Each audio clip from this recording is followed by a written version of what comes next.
എന്റെ യേശു വാക്കുമാറാത്തോ, എന്റെ യേശു വാക്കുമാറാത്തോ. ഈ മൺമാറും മിൺമാറും മർത്യരെല്ലാം വാക്കുമാറും, എന്റെ യേശു വാക്കുമാറാത്തോ. ഒത്തിരി സംസാരിക്കുന്നതല്ല ജ്ഞാനത്തിന്റെ ലക്ഷണം, അല്ലേ? ചില ആളുകൾ കയറി കഴിഞ്ഞാൽ ഭയങ്കര സംസാരമാണ്, മറ്റൊരാൾക്ക് സംസാരിക്കാൻ അവസരം കൊടുക്കത്ത് പോലുമില്ല. അത് പരിജ്ഞാനമല്ല. പരിജ്ഞാനം സംസാരിക്കേണ്ടടുത്ത് സംസാരിക്കുകയും സംസാരിക്കരുതാത്തടത്ത് സംസാരിക്കാതിരിക്കുകയും ചെയ്യുന്നതാണ്. യേശു എത്രയോ സംസാരിച്ച ആളാണ്. പക്ഷേ പിലാത്തോസിന്റെ മുമ്പിൽ എന്താ നിന്നപ്പോഴത്തേക്ക് അവൻ എന്ത് ചെയ്യുന്നില്ല? അവനോട് കാര്യങ്ങളെല്ലാം ചോദിച്ചാൽ അവൻ മിണ്ടുന്നില്ല. സംസാരിക്കേണ്ടടുത്ത് മാത്രം സംസാരിച്ചാൽ മതി. സംസാരിക്കേണ്ടടുത്ത് സംസാരിക്കേണ്ട കാര്യങ്ങൾ സംസാരിച്ചാൽ മതി. അവിടെ പരിജ്ഞാനം ആവശ്യമാണ്. അപ്പോൾ വീര്യത്തോട് പരിജ്ഞാനവും, പരിജ്ഞാനത്തോട് എന്താ എഴുതിയിരിക്കുന്നത്? ഇന്ദ്രിയ ജയം, സെൽഫ് കൺട്രോൾ.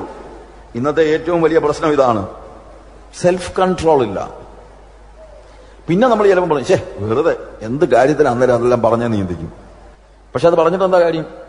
ചിലപ്പം നമുക്കറിയാമല്ലോ, ഒരു ഫ്രേസ് മലയാളത്തിലുണ്ട്, എറിഞ്ഞു പോയ കല്ലും പറഞ്ഞു പോയ വാക്കും തിരിച്ചെടുക്കാൻ പറ്റത്തില്ലെന്ന്. അതുകൊണ്ട് ഓരോ വാക്ക് പറയുമ്പോഴും ആലോചിച്ചേ പറയാവുന്നു.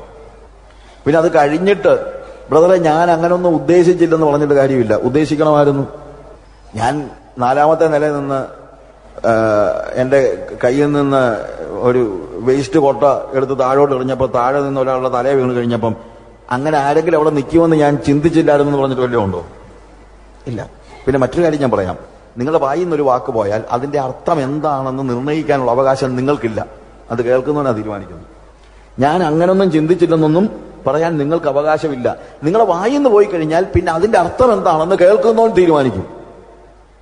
അല്ലാതെ കാര്യം ഇത് വായിൽ നിന്ന് ഇറങ്ങുന്നതിന് മുമ്പേ തീരുമാനിക്കണം ഇതിന്റെ അർത്ഥം. എങ്ങനെയൊക്കെ ആളുകൾ അതിനെക്കുറിച്ച് പറയാൻ സാധ്യത ഉണ്ടെന്നുള്ളത് നിങ്ങൾ അറിയണം. സെൽഫ് കൺട്രോൾ ഇല്ലാതെ സംസാരിക്കരുത്. സെൽഫ് കൺട്രോൾ ഇന്നത്തെ ഒരു വലിയ പ്രശ്നം. മനുഷ്യൻ സെൽഫിന്റെ ആളാണ്. എല്ലാവരും സെൽഫിഷാണ്.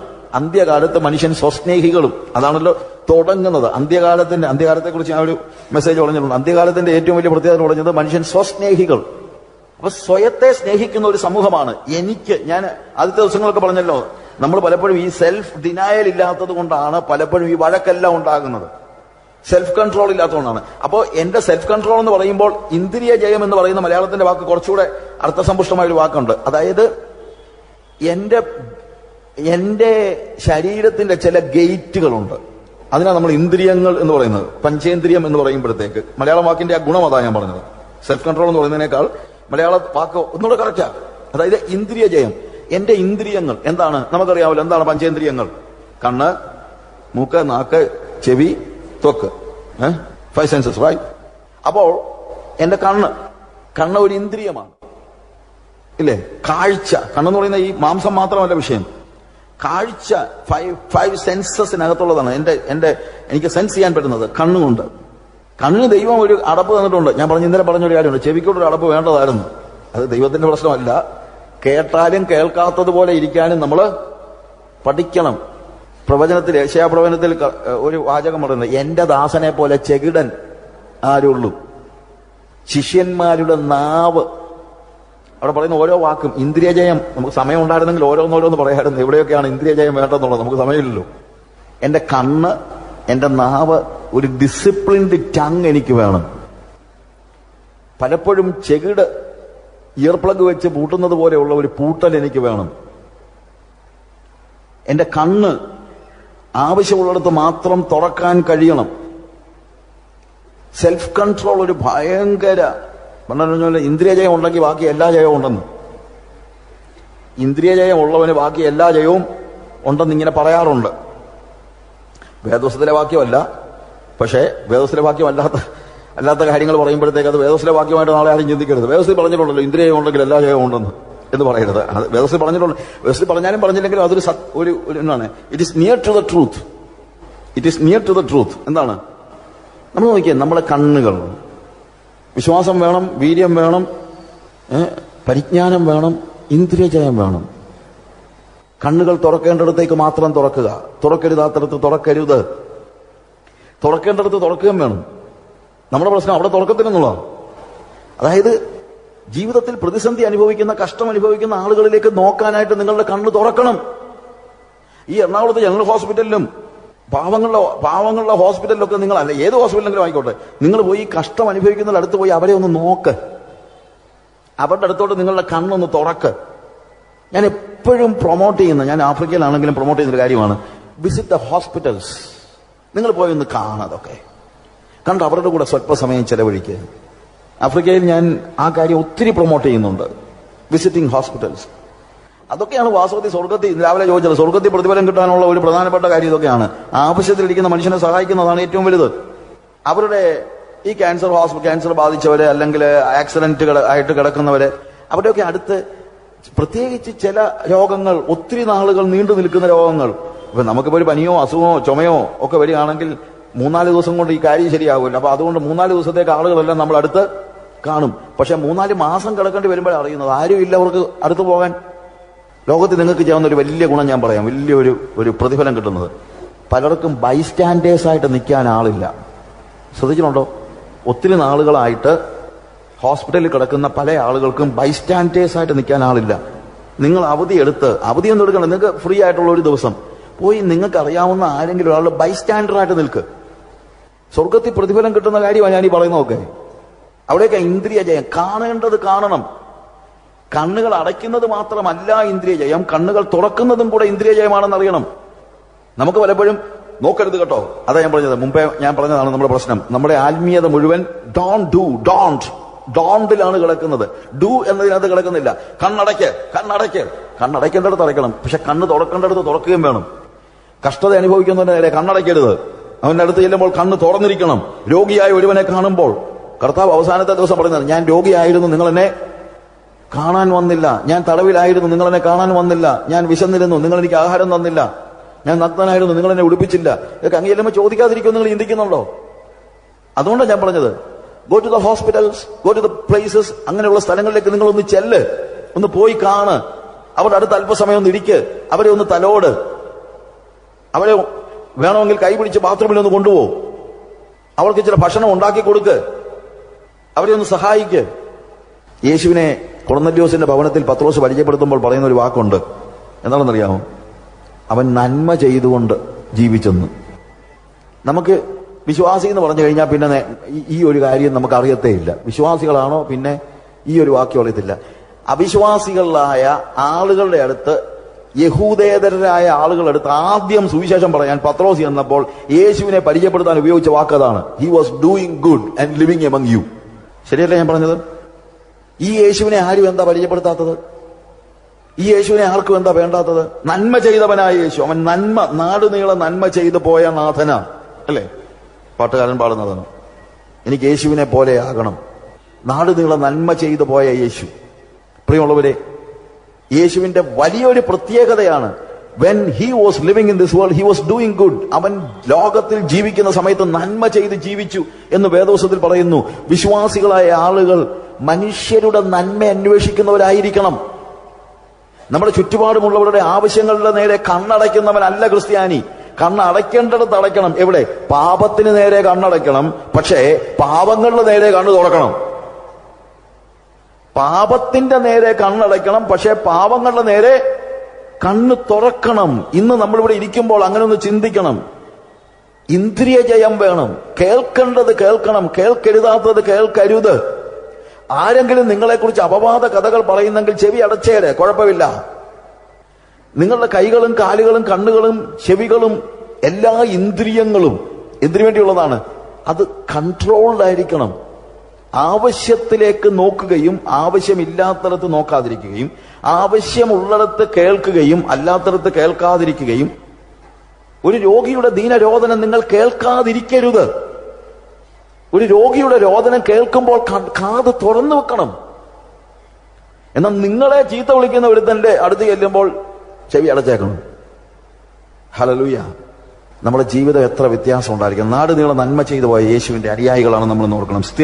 ഇന്ദ്രിയ ജയത്തോടെ സ്ഥിരതയും. ഇന്ദ്രിയ ജയം വേണം. ഇന്ദ്രിയ ജയത്തോടെ എന്ത് വേണം? സ്ഥിരത, സ്റ്റെഡ്ഫാസ്റ്റ്നെസ്. ഈ കാലയളവിലെ ഒരു വലിയ പ്രശ്നമാണ് സ്ഥിരതയില്ലായ്മ. എന്ന് വെച്ച് കഴിഞ്ഞാൽ ഇവ വിശ്വാസത്തിന്റെ എന്ത് കാര്യത്തിലും ഒരു ഗ്രാഫ് നമ്മളൊന്ന് എടുത്തു നോക്കിക്കുന്നു. I'm just asking one question.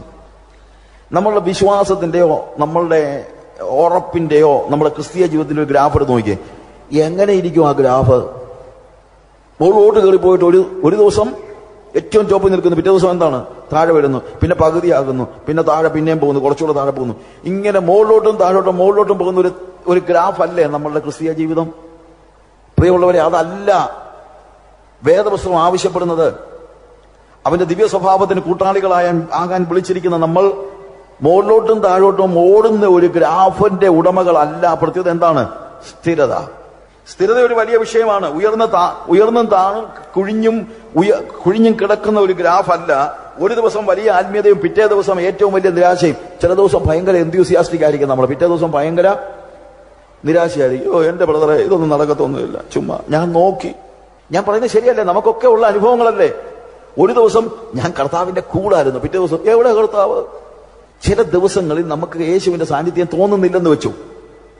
റിക്വാരൻ പറഞ്ഞൊരു കാര്യമുണ്ട്, some days we feel God is million miles away. ചില ദിവസം ദൈവം 1,00,000 മൈൽ ദൂരെയാണെന്ന് നമുക്കെന്ന് തോന്നുന്നു. എന്ന ഒരു കാര്യം ഞാൻ പറയാം, തോന്നലല്ല റിയാലിറ്റി. യാഥാർത്ഥ്യം എന്ന് പറയുന്നത് തോന്നലല്ല, ഫീലിംഗ് അല്ല. സംടൈംസ് വി ഫീൽ എന്നാണ് പറഞ്ഞത്. ഫീൽ ചെയ്യുന്നതല്ല ആത്മീയത. റിയാലിറ്റി എന്താന്നുള്ളത് നമ്മൾ മനസ്സിലാക്കണം. ഞാൻ പറഞ്ഞ ഗ്രഹിക്കുന്നുണ്ടല്ലോ, റിയാലിറ്റി. പ്രിയമുള്ളവരെ, നമ്മുടെ ഫീലിംഗിനപ്പുറത്താണ് റിയാലിറ്റി. നിങ്ങൾ തിരിച്ചറിയണം. 1000 മൈൽ ദൂരെയാണ് ദൈവമെന്ന് ഒരു ദിവസം തോന്നിയാൽ നിങ്ങൾ ചിന്തിക്കരുത് ദൈവം ദൂരെയാണെന്ന്. കാര്യം അതല്ല യഥാർത്ഥ്യം. സ്ഥിരതയുള്ളത് ഒന്നേ ഉള്ളൂ, സ്വർഗത്തിൽ എന്നേക്കും സ്ഥിരമായിരിക്കുന്ന ദൈവത്തിന്റെ വചനം. ഞാൻ ചോദിച്ചോട്ടെ, വചനം എന്താ പറയുന്നത്? When I feel something, I'm not depending upon my feeling. എനിക്ക് എന്തെങ്കിലും ഞാൻ ഫീൽ ചെയ്യുന്നതനുസരിച്ച് എനിക്ക് ജീവിക്കാൻ പറ്റില്ല. എന്റെ ഫീലിംഗ് ചിലപ്പോൾ അങ്ങോട്ടും ഇങ്ങോട്ടൊക്കെ മാറിയിരിക്കും. അപ്പോഴൊക്കെ ഞാൻ ചിന്തിക്കുന്നത് എന്തറിയാമോ?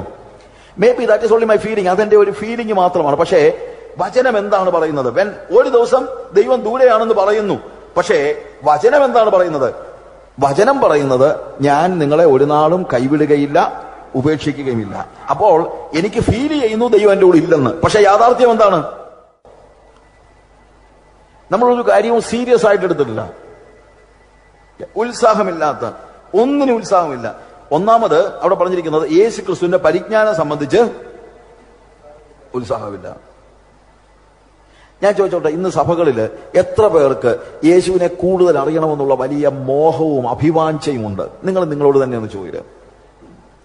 എത്ര പേര് പ്രാർത്ഥിക്കണം, എന്റെ കർത്താവേ, എനിക്ക് നിന്നെ കൂടുതൽ അറിയണം, നിന്നെ അറിയാനുള്ള മാർഗം എനിക്ക് എന്താ കർത്താവേ? I want to see that I'm knowing about more about your God. നിന്റെ പരിജ്ഞാനം കൊണ്ട് എന്നെ നിറയ്ക്കണമേ എന്ന്. ഇതൊക്കെയാണ് നമ്മൾ പ്രാർത്ഥിക്കുന്നത്.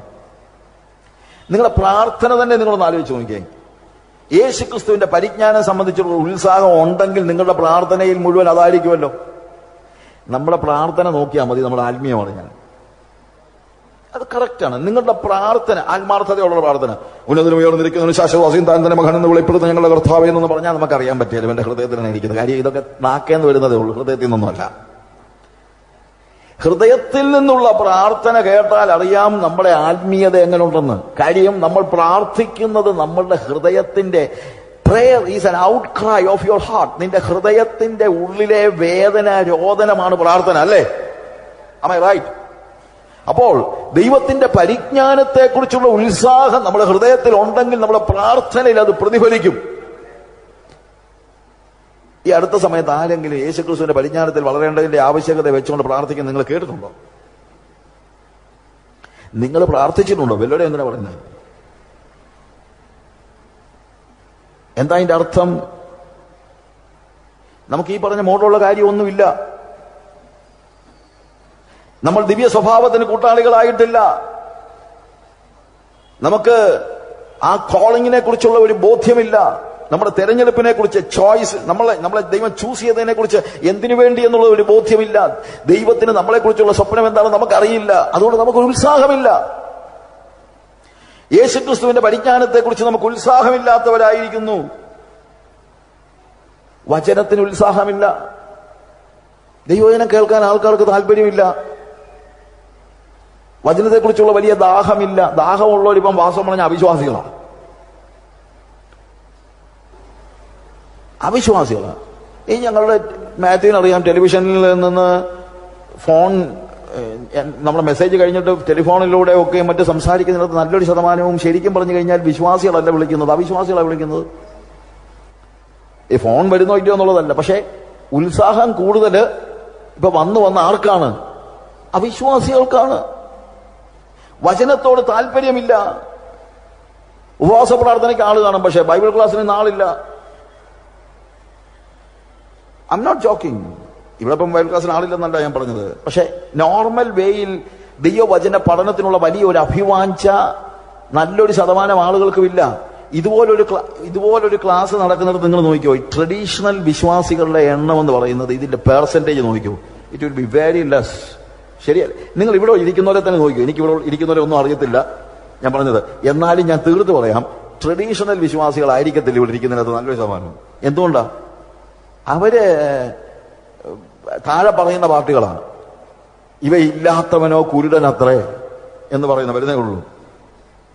ആ കൂട്ടത്തിൽപ്പെട്ടുപോയി. അപ്പൊ അതുകൊണ്ട് ഇവ നിങ്ങൾക്കുണ്ടായി വരുന്നുവെങ്കിൽ നിങ്ങൾ ഉത്സാഹമില്ലാത്തവരായിരിക്കയില്ല, വചനത്തെക്കുറിച്ച് ഉത്സാഹമില്ലാത്തവരായിരിക്കയില്ല, സുവിശേഷം അറിയിക്കാൻ ഉത്സാഹമില്ലാത്തവരായിരിക്കയില്ല. പ്രിയമുള്ളവരെ, ദൈവത്തിന്റെ സ്നേഹം നമ്മളിൽ നിറഞ്ഞു നിൽക്കുന്നെങ്കിൽ മാത്രമേ നമുക്ക് സുവിശേഷം അറിയിക്കാൻ ഉത്സാഹം ഉണ്ടാകത്തുള്ളൂ. പണ്ടത്തെ പോലെ സുവിശേഷം അറിയിക്കാൻ എന്തുകൊണ്ട് ആളുകൾക്ക് ഉത്സാഹമില്ലാത്തത്? ഒത്തിരി ആളുകൾ വിശ്വാസം വന്നിട്ടുണ്ട്, പക്ഷേ നേരത്തെ വിശ്വാസത്തിൽ വന്നുകൊണ്ടിരിക്കുന്നത് പോലെ ഒരു ഫ്ലോ ഒന്നും ഇപ്പൊ ഇല്ലല്ലോ. ഉണ്ടോ? നിങ്ങൾ പറ, എന്തുകൊണ്ടാ? നിങ്ങൾ ഇത്രയും വിശ്വാസികൾ ഉള്ളപ്പോൾ, നേരത്തെ 3 or 4 വിശ്വാസികൾ ഉണ്ടായിരുന്നപ്പോൾ, അല്ലെ 10 or 25 വിശ്വാസികൾ ഉണ്ടായിരുന്നപ്പോൾ അവരെന്ത് ചെയ്തു? അവരെല്ലായിടത്തും ഓടി നടന്ന് സുവിശേഷം അറിയിച്ചു, ഇല്ലേ? അതുകൊണ്ടല്ലയോ നിങ്ങളൊക്കെ വന്നത്. പക്ഷെ ഇപ്പം നിങ്ങൾ വന്നിട്ട് നിങ്ങളെന്താ പോകാത്തെ? 25 പേര് 250 പേരെ നേടിയെങ്കിൽ 250 പേരായപ്പോൾ 25 പേരെ നേടുന്നില്ല. ശരിയാണോ ഞാൻ പറഞ്ഞത്? 25 പേരുണ്ടായിരുന്നപ്പോൾ 250 പേരെ നേടി. പക്ഷെ 250 ആയപ്പോൾ പിന്നീട് 25 കൂടെ ഉണ്ടാകുന്നില്ലെങ്കിൽ എന്തായാലും അർത്ഥം? സുവിശേഷീകരണത്തിൽ നമുക്ക് എന്തില്ല? ഉത്സാഹമില്ല. സുവിശേഷീകരണത്തിൽ ഉത്സാഹം എനിക്ക് തരണമെന്ന് പറയണം. നഷ്ടപ്പെട്ടു പോകുന്ന ആത്മാക്കൾക്ക് വേണ്ടിയുള്ള വലിയ ഭാരം നമുക്കുണ്ടാകണം. നിങ്ങൾ പുറത്തോട്ട് ഇറങ്ങ്, ട്രാക്റ്റും കൊണ്ട് ഇവിടെയൊക്കെ ഒന്ന് നടക്ക്, വഴി കൊടുന്ന് നടക്ക്, ഇവിടുത്തെ ചന്തകളിലും കടകളിലൊക്കെ ഒന്ന് കയറ്, നിങ്ങൾ അയൽവക്കത്തെ വീടുകളിലൊന്ന് കയറ്. അതുകൊണ്ടാണ് ഞാൻ പറഞ്ഞത്, ഹോസ്പിറ്റലുകള്, സ്കൂളുകള്, ഇവിടെയുള്ള സ്കൂളുകള്, ഹോസ്പിറ്റലുകള്, അവിടെയൊക്കെ നിങ്ങളൊന്ന് കയറ്. സ്കൂൾ വിട്ടു പോകുമ്പോൾ പിള്ളേരുടെ കയ്യിലൊക്കെ ഒരു ട്രാക്റ്റ് കൊടുക്ക്. ആഴ്ചയിൽ ഒരിക്കലെങ്കിലും നിങ്ങൾക്ക് ഈ ആശുപത്രിയിൽ ഒന്ന് പോകരുതോ? സമയമില്ല, അവിടെ സമയമില്ല. TV കാണാൻ സമയമുണ്ടല്ലോ.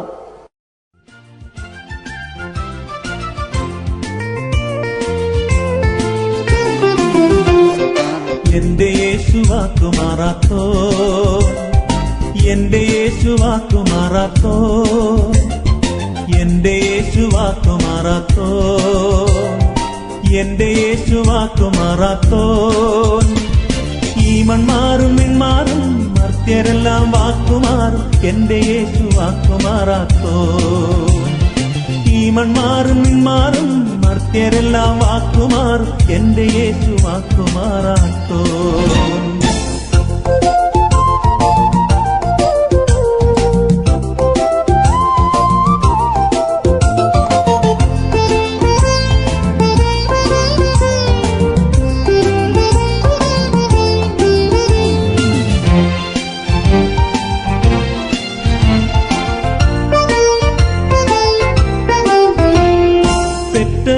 മാറിപ്പോയാലും ഇറ്റു സ്നേഹം തന്നില്ലെങ്കിലും, പെറ്റതള്ള മാറിപ്പോയാലും ഇറ്റു സ്നേഹം തന്നില്ലെങ്കിലും, അറ്റുപോകയില്ല യേശുവിന്റെ സ്നേഹം, എന്റെ യേശു വാക്കുമാറാത്തോ. അറ്റുപോകയില്ല യേശുവിന്റെ സ്നേഹം, എന്റെ യേശു വാക്കുമാറാത്തോ. എന്റെ യേശു വാക്കുമാറാത്തോ, എന്റെ യേശു വാക്കുമാറാത്തോ. ഈ മൺമാറും മിൺമാറും മർത്യരെല്ലാം വാക്കുമാറും, എന്റെ യേശു വാക്കുമാറാത്തോ. ഈ മൺമാറും മിൺമാറും മർത്യരെല്ലാം വാക്കുമാറും, എന്റെ യേശു വാക്കുമാറാത്തോ.